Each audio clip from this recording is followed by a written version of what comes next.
Hi everybody, welcome back to Eileen's Craft Nook. I have this tray that we're going to work on today, and it's textured, so it has like all these little kind of gem-shaped pieces in it. There's it is from the other side. So I thought what I'm going to try today is I've mixed up some different micas, a glitter, and I'm going to make each little gem. I'm going to vary the colors of them. So today I'm using by Small Tongue the copper, which is this one right here. I'm using sky blue. I'm using purple, which is this, gold. I'm using the Pearl X emerald, and I'm using this glitter that I think I picked up from AliExpress. So I'm going to go ahead and get started. And I put everything in these little pots to make it easier. So these are all pretty shallow, so I'm going to try my best to keep them contained within the little crevice. So I'm going to get started, and then what I'm going to do is I'll put it on a fast forward because this will probably take me a little while. And you can feel free to watch or fast forward yourself, whatever suits. And so I'm just going to randomly add the colors in around the tray like that.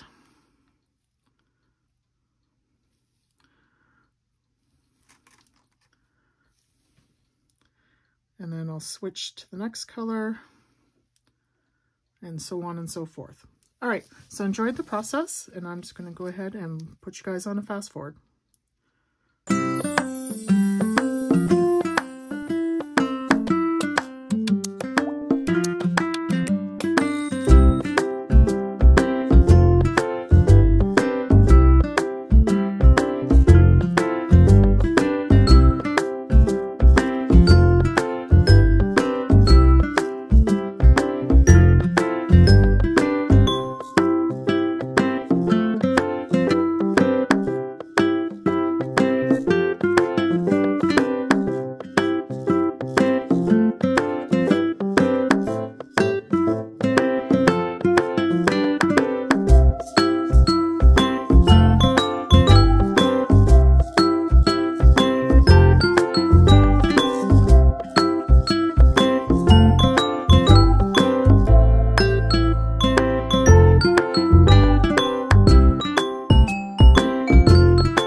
My resin working time ran out, and it was getting so thick that it was getting very difficult to put in.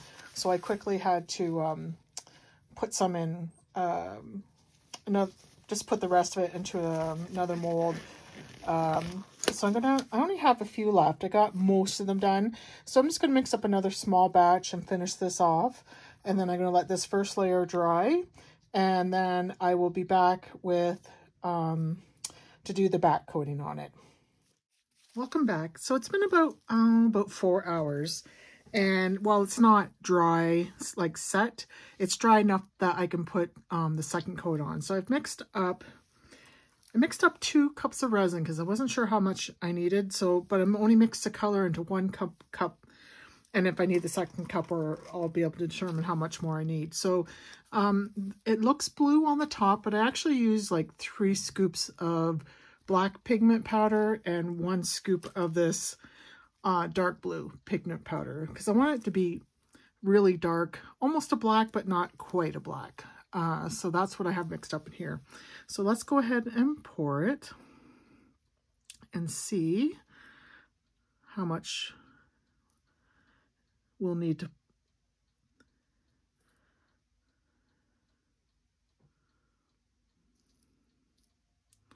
I think that's going to be a beautiful background color. So I'm probably going to need most of the second cup, maybe not all of it.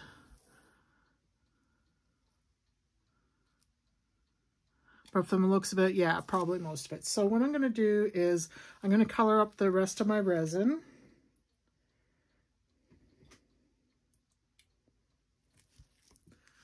And be right. So I mixed up another cup. We're going to pour the rest of this in.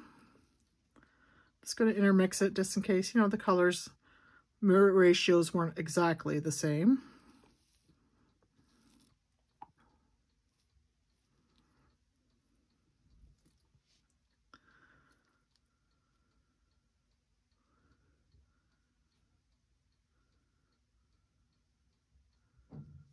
And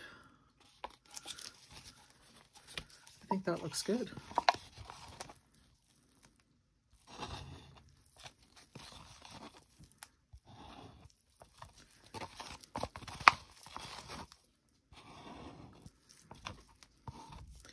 I have to say that working with this was not the easiest because it was taking so long to fill up all those small little jewels.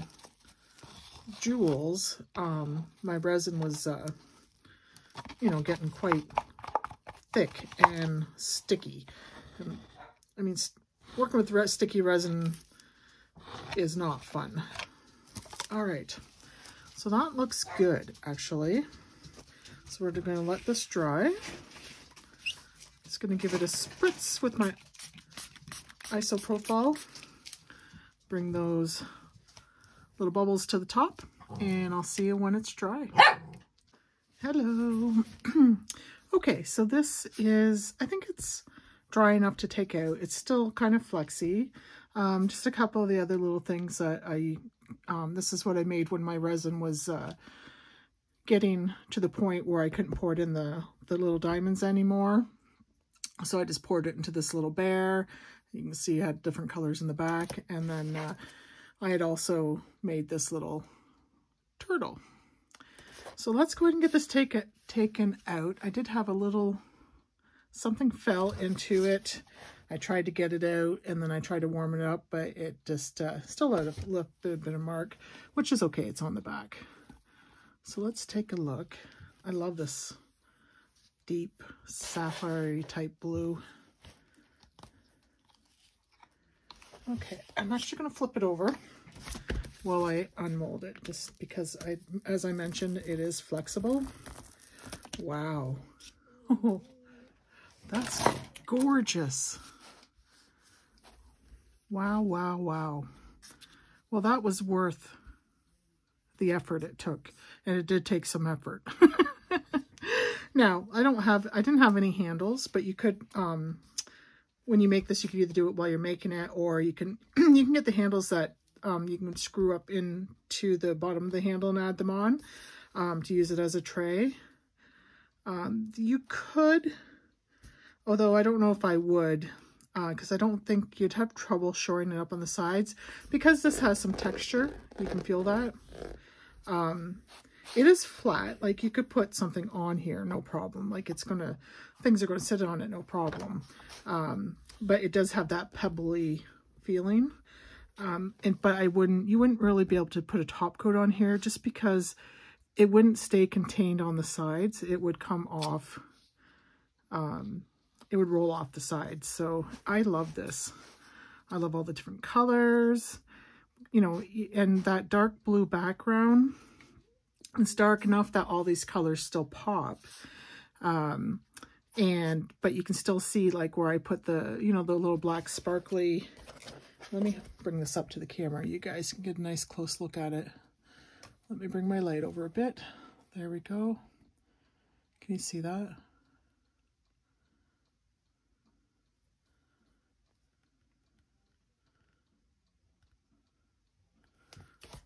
Okay. Let me try to take it outside, see if I get you guys a nice shot outside. But this, I love this. I really, really like this. What a beautiful tray. Or you can, you know, I only have a small little holder here. You could put it in like a little holder if you just want to make it a piece of art.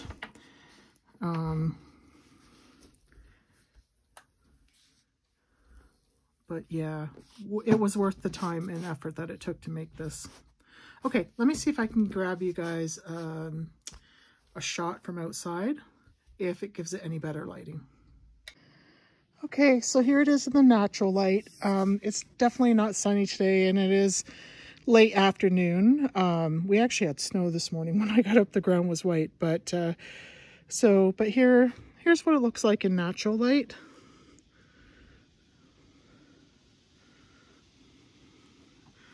Again, this is probably one of my favorite pieces I've made. All right, everybody. Thanks for joining me. We'll see you in the next one. Bye.